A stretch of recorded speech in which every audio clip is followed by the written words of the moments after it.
Wednesday Night Rugby on Off the Ball. With Vodafone, main sponsor of the Irish rugby team. We all belong to the team of us. It's fair to say we're into the fun part of the season now. Marseille beckons for 2 of 4. We have our semi-final lineup. So Saturday coming, Leinster, Toulouse. Tickets selling out fast, even though it's such a quick turnaround. 25,000 went on Monday alone for the Aviva Stadium. 3 o'clock kickoff on Saturday, and then on Sunday, Racing have home advantage against La Rochelle, although the La Défense isn't available, so that won't be on there. Genesis, the reason, as Jerry Thornley told us on Monday, this is not Ed Sheeran's fault. Genesis, we blame you. So that game, 3 o'clock Irish time on the Sunday in Lens. Second year in a row, it is Leinster and 3 French sides in the last 4. Fiona Hayes, hello. Hi Joe, how are we? Very well. Lens, Keith Wood, rings a bell. Feel like something happened there. Yeah, no, nothing ever happened there. That's definitely erased from my memory. As Claude, you say, because he was injured, he said that was the time you all disgraced the nation. So yeah, we'll never let forget that one. So that's that's 23 years ago. So here we are. Is that right? Yes, it is. Yeah, it's a long time ago. So best forgotten. Listeners won't realise this, but viewers may be wondering, Keith, it looks like you're about to fly a plane of some kind. I am. I'm flying. I'm doing my aviation lesson. No, I'm sitting in my car. Couldn't get back to the studio. So I'm in transit, but I have stopped. Thankfully, so I have a headset on. So I'm either flying a plane or organising a pizza delivery, one or the other. Well, I tell you what, your 4G is outstanding. The picture is good, so we appreciate you pulling over. We'll get into the semi-finals in just a moment. Fiona, I want to get your thoughts on the EPCR move. They couldn't not medal with this tournament at least once a year. It would be just wrong at this stage. So the new format for next season has been revealed. I suppose the headline news is they have decided against retaining the 2-legged round of 16 tie. It will just be a 1-legged affair now. In effect, instead of 9 weekends, we're down to 8. The pool stages will start in December, so there'll be 4 pool matches to whittle down 24 teams to 16. So, like, with each passing year, they're trying to just completely disenfranchise the importance of the pool stages. And then it'll go last 16, quarter-final a week later, 3-week break, and then semi-final is how it's going to look next year. I mean, I thought everybody quite enjoyed the 2-legged round of 16. I don't know, does South African inclusion play a part here? But it's a new format, new year, new format. Yeah, that's what I thought straight away. I was like, with these, everybody enjoyed the 2 legs. I was thinking even semi-final might have even been better to bring it in at that stage. But with the South African teams coming on board now, it would be a very daunting prospect if you had a 5-day turnaround to try and go over and play a second leg in altitude and vice versa. So I think that might have had something got to do with, maybe not, you wouldn't know with the way they work, but it would have been quite hard for teams to do that. I like you know that it's quarterfinals. The big thing that I would have liked to change, and I know there's South African teams coming in, but I would have liked to see it condensed to maybe 20 teams. I thought some games at the start of this year's tournament, you know, you could probably lose a couple of games and still qualify and get through, whereas I'd like to see every game that's played almost be played like a final. Keith, where are you on it? Yeah, I really enjoyed the home and away. I think there's enough logistics issues without having to do it. And I think the example of South Africa is probably the main reason, that the idea that you'd have people flying up and back to South Africa would be, that's fairly ludicrous, really. And I do think, I'm still not a huge fan of the South African teams being in there, because I think that these players are already under huge pressure and huge stresses, and having to fly there, you know, a few times a year extra, I think makes life an awful lot more difficult. So the season's very long, very complicated. At some stage, I think over the next 3 or 4 years, they might actually, you know, come together and tidy it up. But we've been saying that for 25 years. So I don't know. I really enjoyed it for what it was, because I thought we ended up seeing, you know, people losing and then knowing that actually they can still go and get out, you know, get their result and you know, take the advantage of being at home. I just thought it was incredibly exciting. But one thing I am happy with is that the games have all become exciting over the last couple of months. So that's, they're getting some parts of it right, but definitely the pool stages are not. They just don't seem to be firing on all cylinders in that yet. No. Well, to matters at hand then, Fiona, Leinster against Toulouse in Dublin. This can't but be a great game. Yeah, I think it's going to be an absolute cracking game.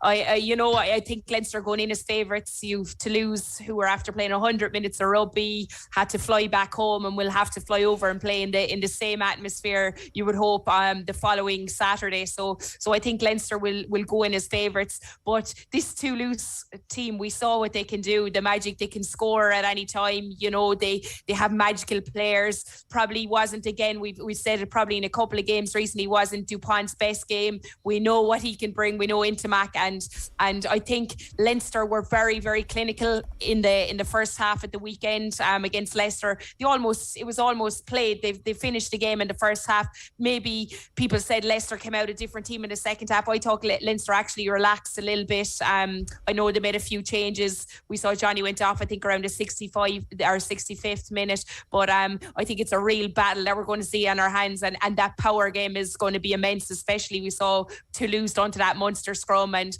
I think they will be trying to have a crack at Leinster scrum as well. You might expand on that for us, actually. I'll get both your thoughts in a moment, but seeing Fiona, as you raised it first, this fight up front all season, like, I'm bored of myself saying it actually for 6 months of the year. Well, we'll see how Leinster go against a big pack. Okay, here is the big pack, and we saw what they did to the Munster scrum, for instance. So, Fiona, give us your technical sense of how this Toulouse pack, and they'll probably go for a 6-2 split again, matches up against what Leinster have to offer. Yeah, I think Leinster have really developed. We see a bench. The only thing, Joe, that I would be a bit worried about is the second row. I heard murmurs of maybe James Ryan being injured. Baird hasn't played a lot of minutes if he's coming in there. We saw Ross Maloney obviously start. So that's an area that can actually, people don't understand the deep meaning of the game, but the second rows can have a massive impact on your scrum, especially on your tight head side and where it's going. So look, Leinster front row, we know what they can do. It's the bench to lose I have that comes on that's very worrying. We saw they came on, they made a big impact. James Ryan steadied things a little bit for Munster, but I think that Leinster have really have developed that. We see Dan Sheehan, Keller, they have the players, we've Cian Healy, they have the players now on the bench to make that exact same impact when they come on. So it's going to be a real battle up front. I think the Leinster scrum was probably a lot more solid than the Munster scrum was. They dealt with it as the game went on, but I would imagine it's going to be a huge battle, and it'll go to and fro, and it'll also depend on what the referee views is going on there as well, Joe. Yeah, Keith, your read on how that's going to pitch up front in the scrum for starters? Yeah, it's hard to add too much more to that from what Fiona said. I think the referee does have a very big part to play in it. There was an element of Toulouse crabbing last week at different times and pushing up, which isn't straight either. So Leinster, having seen it, will be able to, I think they have a stronger pack than Munster have, and they have a stronger front row than Munster have. And I would look at that sort of situation and say, these guys are going to be pretty tired. They've put in a very hefty shift last week. Will they be... I'd keep going after them. I actually think Leinster will go after them. They'll try and tire them out as much as they possibly can. So the more the ball's in play, the more it's moved around. I mean, it was very interesting watching the game, the Munster game, that after 20 minutes, there was a lot of walking from the front row from Toulouse, and they were tired. It was like some of the sections of play were a couple of minutes long, which is an eternity for a front row forward, I have to tell you. And when that happens, it's, they were losing their concentration a little. I thought they were taken off a little bit early as well, because they looked so tired. So you've got two packs or two sets of front rows that have played more rugby than they're kind of used to playing. I think it could be if it was me, and I'm looking at the players I have in Furlong and Porter, I'd be saying, lads, take the opportunity to go after them. See how you may not win the first couple of scrums. You may be under pressure for a lot of them, but Leinster's fitness will out in that one. So I'd expect them to put them under a lot of pressure. And what if for them to come out on top? Actually, on top, okay. And of Fiona's point about second row deficit in power. Yeah, I mean, look, it makes a huge difference, especially the right-hand second row. That puts a huge amount of the power goes through the scrum in that position. So in behind Tyke Furlong. So that's that is an issue, and it depending on, because we don't know the team yet. So depending on who's there, yes, that could become a bit of an issue. I don't know that I worry about Ryan Baird just yet. I think he shows obvious skills. He's not the heaviest player, but he's with the big boys now. So it could be the opportunity for him to step out from beneath the shadow if possible, because you put every single bit into it. And the one thing that I would have said about Leinster last weekend was I thought their concentration went at halftime. I thought they had the game won. The slickness that had been there wasn't actually present after that. So there was a lot of more unforced errors than you'd expect to see. But I didn't think they were out of second or third gear in that second half. Right. Because it was interesting, Fiona, Jameson Gibson Park, even just in the TV interview for his Man of the Match award, he was saying he felt physically a touch undercooked, that this game at Welford Road is going to bring them on a whole lot more. So you would think 3-week break and all the freshness and admittedly rustiness that might come with it, and now maybe that's been alleviated by the game at Welford Road, and the freshness will still be there. Like so many factors, it's almost disconcerting. So many factors do point towards Leinster being in better shape here than Toulouse. Yeah, and I think they definitely look like they're in better shape. I think Keith hit the nail on the head. I actually don't think for the whole game, they obviously played really well, but I don't think they got out of second gear. I thought it was easy for them in the first half. They were really clinical in what they do, and we know Leinster can do that. I mean, they were so good, so quick at the breakdown. I mean, Gibson Park got the ball and a plate for him. It was really easy to play, and they're really, really good, and they've worked a lot around that area. You can see like the likes of Leamy and whoever has focused on that breakdown. It's been really, really good this year.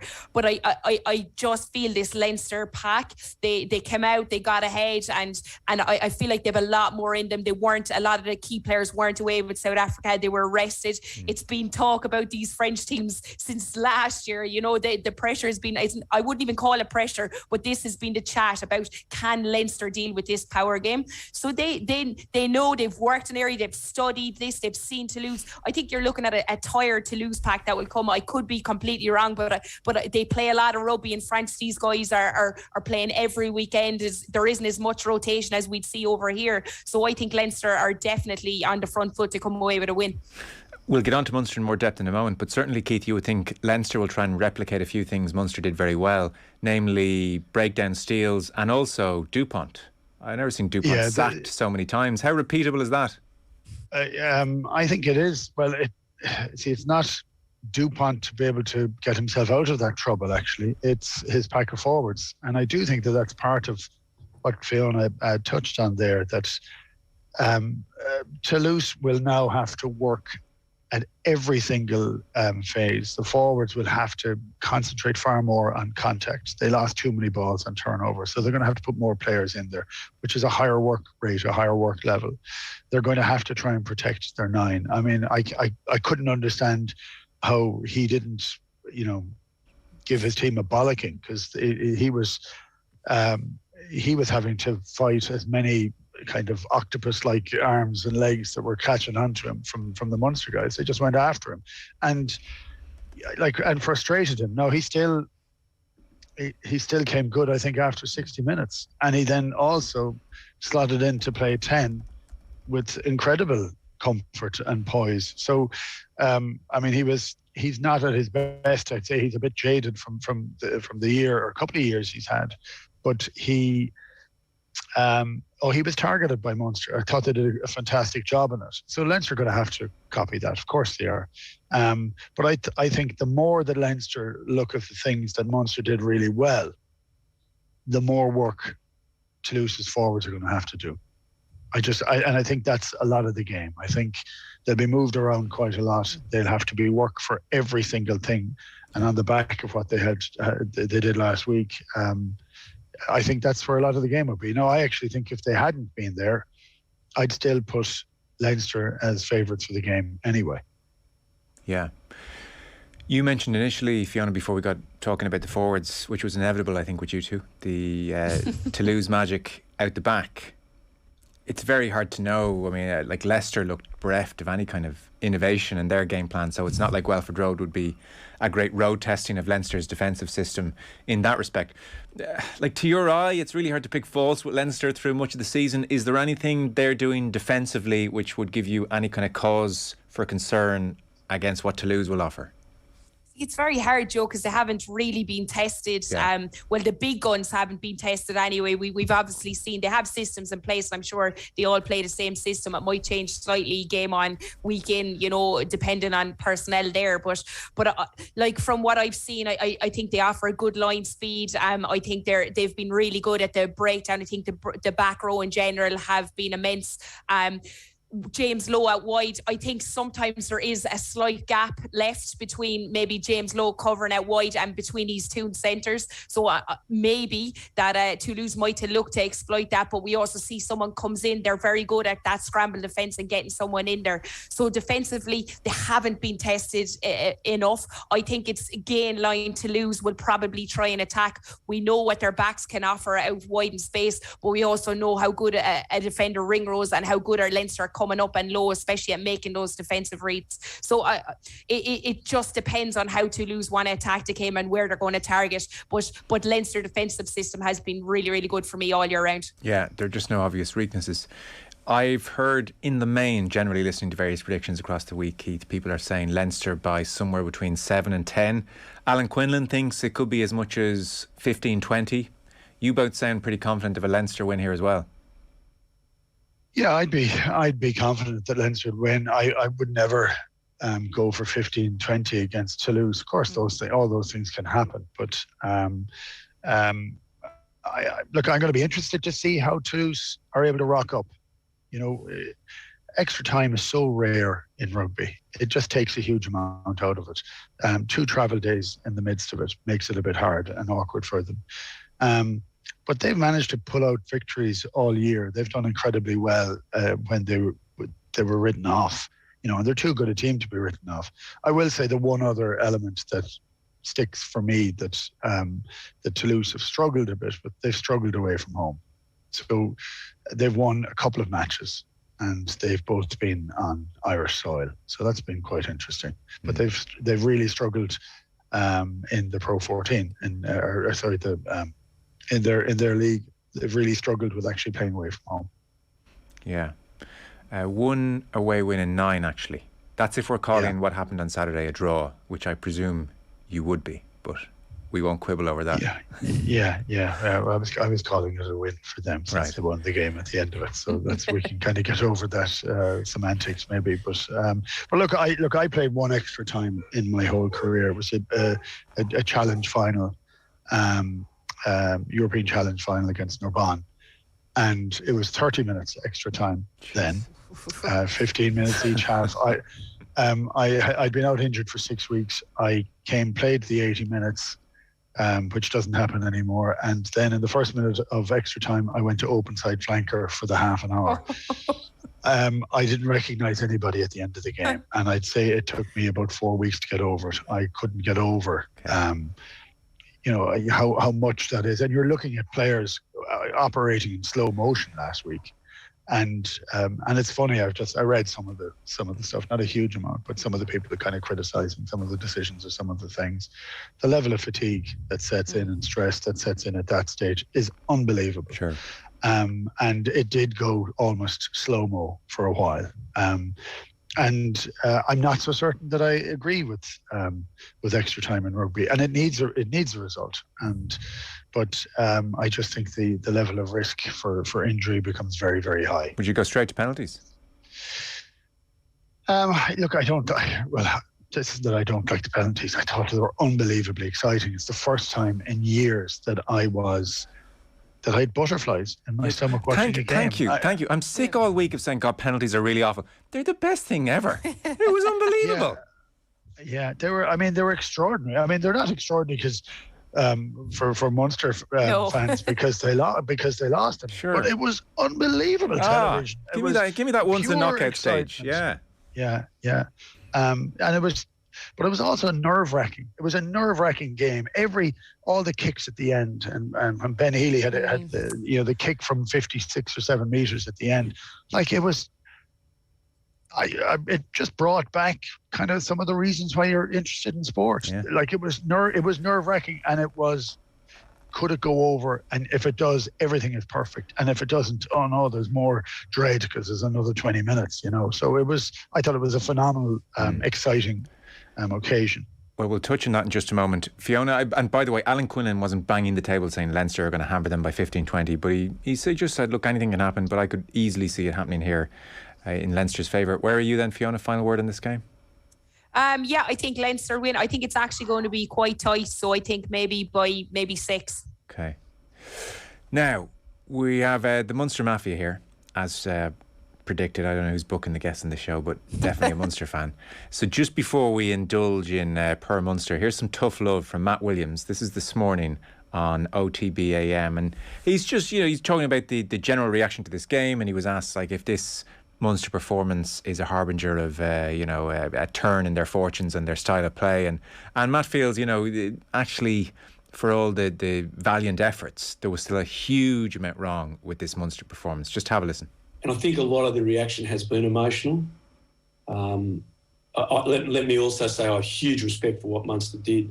I thought they were incredibly brave. Their work at the breakdown, putting their bodies on the line, 15 turnovers compared to 6. Peter O'Mahony was truly inspirational. Now, but I've got to add, they were tactically appalling. Like, they should have won that game going out. Toulouse lost 2 backs. They only had 2 backs on the bench. They had a 6-2 split on the bench, 6 forwards, 2 backs, and they lost 2 wingers. So at times, even in the last scrum of the game, Toulouse were really exposed at outside centre. And even though Chris Farrell had gone through at outside centre before and put Haley over, that was the only time. That's the first 5 minutes of the second half. So there's almost another hour of rugby coming up. That's the only time they went at them. They kicked the ball away 71 or 72% of the time. Like, that was disastrous. Forget the penalty shootout. Should never have got the penalty shootout. Munster should have won that game. Toulouse were on the racks. Look, I think there's still huge weaknesses in Munster's attack. And you've got to also say Toulouse completely unpicked Munster's set play defence. They scored a set play scrum and they scored a set play line-out tries. Now, that's unheard of. Then Munster scored 0 metres going forward with the maul and their scrum was in trouble. Look, I think you've got to be... And I know the Munster supporters are going, oh, Matt Williams, you're Leinster and all this, shut up. Look, I do think you've just got to be really honest. I thought it was hugely brave. I thought Munster should have won, but I also thought there were massive, massive problems that were exposed there by Toulouse. And here's the plus for Munster. Despite all of that, despite all of those negatives, most other teams would have been beaten by 20 or 30 points by Toulouse, and Munster weren't. Munster have what other teams don't have. They understand Europe and they have the courage and commitment that requires to win in Europe. That's the basis of getting ahead in Europe, and a lot of clubs don't have that. You saw Leicester don't have it. Munster have it, but they're still a long, long way off technically and tactically and personnel-wise. There we are, Matt Williams speaking on OTB AM this morning. So, reaction to that, Keith? Yeah, it's funny because he often likes to stir it up. I don't know that he's stirring it up in this occasion. I think he's highlighting some of the deficiencies and problems in the team, and maybe in the manner that they've been playing for a while. So I think that in the last 2 or 3 months they've been playing wider, using the ball a little bit more. I think they did that in the game. I think it's really early in that. I'm not going to say transition, but my overriding feeling watching the game was and you have to say it's a loss. So you have to take that and none of the players played to lose, and none of the coaches do either, so they did what they thought they could do. I got a huge feeling that it was reminded me of that journey from in 2000, and I don't want to go back to the past on it too much, but that idea that this was the start of something, not the end of something, not halfway through the middle of it. And so when Matt says, I think there's an awful lot more that needs to be done, I would agree with that entirely. It is about understanding different elements. So, when we were being very critical earlier on in the season, it's because and actually in the last couple of years, especially in those big matches against big teams, it was the fact that Munster played a hyper-conservative style of play, and that just let them get bullied over by bigger, stronger teams. So, and often went without firing a shot. In this occasion, Munster played, took the game. It was exciting. There was a fair bit of kicking. I still think a bit too much, but there was a lot of it. But there was a huge amount of not just of effort, and they were well beaten in the pack at scrum time and at maul time, but they didn't they weren't kind of worried about that. They were just dealing with everything else, and they were in a position to get there, and it didn't happen for them. And when he says that Toulouse were on the rack, I thought Munster were on the rack for large parts of that game. They almost had no chance or no opportunity to do anything, and the fact that they managed to stay in it was a huge testament to their belief in themselves and their ability to actually eke out scores when they needed to. But for me, it looks like the start of a journey. So how can you use this to build, and where do you go from building this on? That's the piece that for me was why it was very exciting. I don't think anybody is saying that was a perfect performance. And if it was, it's not good enough because it didn't win. But there's lots of reasons. You could say there was loads of injuries. There was a whole variety of different things that if they had other players in there, they could have done different things. For me, it was the intent and the manner in which they played was at a far higher level than they have gone this year. So for that, I was happy with that. And I think that is part of the journey, hopefully the start of something that goes to a more exciting and more winning brand, if possible. Yeah, they really can't go back, Fiona, after the efforts at the weekend to some of the rugby we've seen for too much of this season. I think Keith's put it very well there. The start of something, almost a line in the sand, and there was kind of a reconnection with the fans, the bus trip up, and the Aviva thing actually counterintuitively maybe worked well in some ways. It gave the whole thing a great sense of occasion and a camaraderie, everybody travelling up, I'm sure, and horns beeping and that excitement. And then the sheer drama of penalties and the sense of occasion probably cover a multitude of sins. And so Munster will have to analyse that performance very severely, I think, because there were many aspects which, God, if they got them right, and some of them were very correct, very easy to correct quite a few of them, then they really have to look back at this game with a lot of regret. Yeah, they'll look back with regret and they will analyse it, and Munster staff and players won't come out and tell you absolutely anything about that was perfect.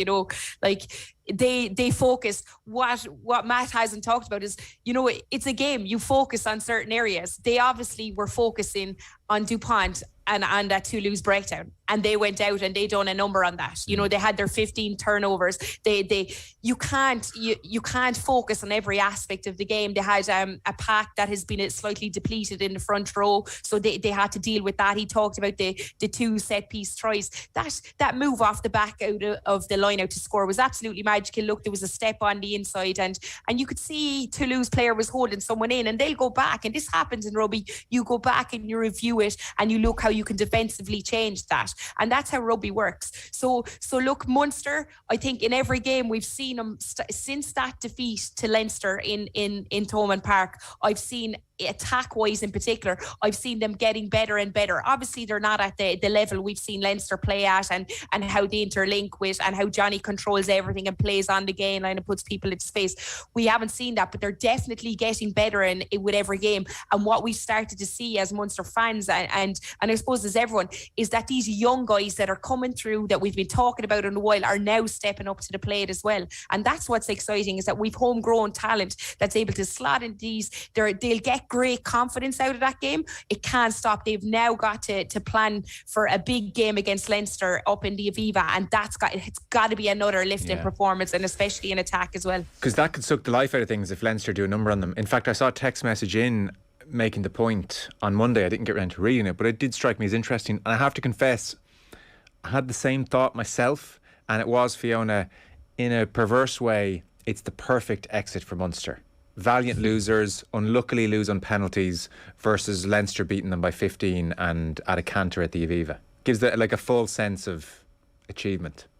Yeah, look, but you can never underestimate this Munster team. You can't underestimate any team. I mean, look, Leinster didn't have the perfect performance with Leicester. Who knows what would have happened next week. What I will say is that Leinster are playing far more cohesive rugby. They're really gelling together, and in every game they've gone out, they probably haven't been tested enough. Whereas with Munster, we've seen their performances get slightly better and better, but they started in a terrible place at the start of the season. Well, actually, the first game went well. After that, we just saw nothing in backline attack, and they've definitely been getting better. Yeah, true. Sorry, I don't know why I'm being so harsh on Munster here, by the way. I think it's just because I'm looking at you two and I feel I have to do it. Joe, what are you doing to us here? So that's Munster. Keith, if they could sign one player in the off-season, one position, more to the point, less a player, where do they need to strengthen pretty quickly? I think they need a tight head. Yeah. They're not cheap, those tight heads. No. Nothing is cheap, but they do need they need a tight head that will good, hard, gnarly guy who can help the two young guys get in, share with them. You know, we'll get a bit more rugby out of Archer, yes, and but they need to be in a position of dominance in that area, because that's one of the few parts of the game that it has. It's just improved again in terms of the standards that's happening with tight heads in particular, that they are now becoming more important again. And the changes originally to the engage laws kind of depowered the tight head a little, but they seem to have worked their way around that now. So that's for me. That's what I'd be going for. Okay, I saw you nodding your head, Fiona, so no disagreement there. Our Wednesday night coverage is with thanks to Vodafone, proudly supporting the Irish women's rugby team. We all belong to the team of us. Before we wrap things up, there is the small matter on Sunday of the other semi-final. Racing with home advantage in Lons against La Rochelle. So you've Mike Prendergast there, you've Ron Nagara there, enough Irish interest to generate interest here. But this is going to be a cracking game either way, Fiona. Racing are loose as hell. They're just a great watch. They are. It's really striking. The four semi-finalists have a certain attitude to risk, and it's great that type of rugby is on top. And then O'Gara and La Rochelle backing up last season once again in a semi-final. Yeah, watching Racing, two of the tries at the weekend were absolutely immense. I mean, Teddy Tomac, that kick back inside was so good. Yeah. We saw the magic of Finn Russell again. So we know what they're about. They're exceptionally. I think they're the most dangerous attacking team, if I'm honest, in the last four, because they can just attack from anywhere, and they're liable to do anything when they're on their day, when they're playing good rugby.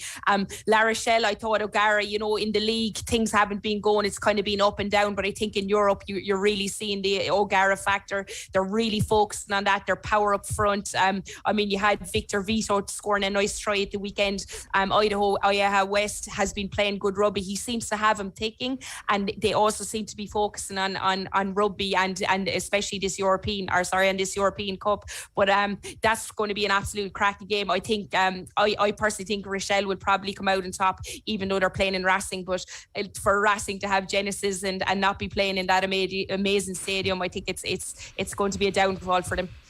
It's interesting. I don't have as strong a sense. Obviously, I'm not watching these teams week in, week out. So I just had a glance to see what the odds are, Keith. And Racing are 1 point favourites. So in effect, nobody's quite sure what's going to happen here.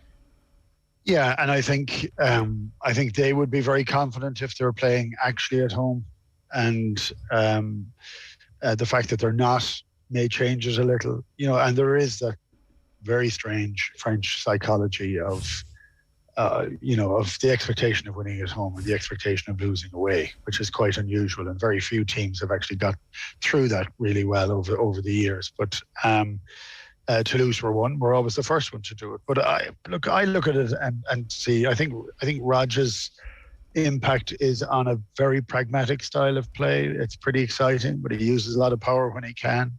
They use a very good kicking game. They attack whenever they can. But it's in stark contrast to the level of lunacy that operates in Racing, which is whatever goes. It's not whatever you can, it's whatever goes. And I mean, if you've ever seen a team that could have been more perfectly suited for an out half with Finn Russell's skills, I mean, it's just an ideal mix for them. And I think he's liberated with the freedom that's there. And there's an expectation for them to go and entertain and to go and unbelievably enjoy themselves by having a go. Makes them very potent to play against, but incredibly interesting to watch. So I just think it's going to be a fantastic weekend of rugby. By the way, I hadn't really seen him play before. Nolan Legaric, 19 years of age, the Racing scrum half. Holy moly. I don't know, they just keep producing them. It's nuts.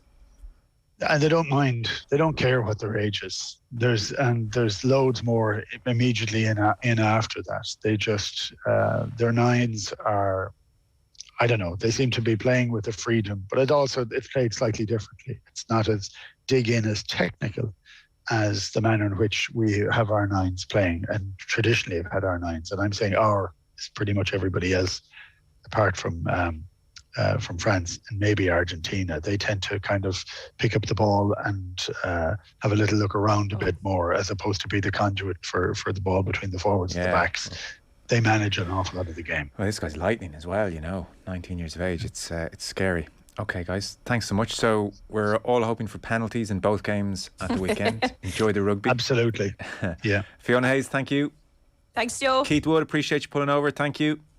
Cheers, everybody. See you later. Wednesday Night Rugby on Off the Ball. With Vodafone, main sponsor of the Irish rugby team. We all belong to the team of us.